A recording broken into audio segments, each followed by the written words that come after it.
میلسی سے خبر شامل کریں گے ہمارے ڈویژنل بیورو چیف کی رپورٹ کے مطابق، جہاں پر کسانوں کو باردانہ نہ ملنے کی وجہ سے کسان سراپا احتجاج ہیں۔ باردانہ نہ ملنے پر کسان سراپا احتجاج۔ کسانوں نے اسسٹنٹ کمشنر آفس میلسی کے باہر بھوک ہڑتالی کیمپ لگا لیا۔ کسانوں کی اسسٹنٹ کمشنر میلسی اور پاسکو کے خلاف نعرے بازی۔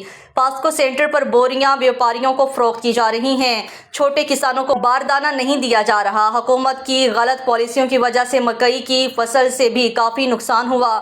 حکومت گندم نہ خرید کر کسانوں کو تباہ و برباد کر رہی ہے۔ ضلعی صدر کسان اتحاد مہر محمد اکمل ایڈوکیٹ کی قیادت میں باردانہ نہ ملنے پر کسانوں نے اسسٹنٹ کمشنر آفس میلسی کے باہر بھوک ہڑتالی کیمپ لگا لیا۔ کسانوں کا کہنا تھا کہ پاسکو سینٹرز پر کسانوں کو ٹرخا کر خالی ہاتھ واپس بھیج دیا جاتا ہے، جبکہ بیوپاریوں کو باردانہ فروخت کر کے روزانہ لاکھوں روپے کمائے جا رہے ہیں۔ کسانوں کا کہنا تھا کہ حکومت کی غلط پالیسیوں کی وجہ سے مکئی کی فصل سے بھی کافی نقصان ہوا۔ حکومت گندم نہ خرید کر کسانوں کو تباہ و برباد کر رہی ہے۔ مظاہرین کا کہنا تھا پولیس کی جانب سے ہمیں دھمکایا اور FIR درج کرنے کی دھمکیاں دی جا رہی ہیں۔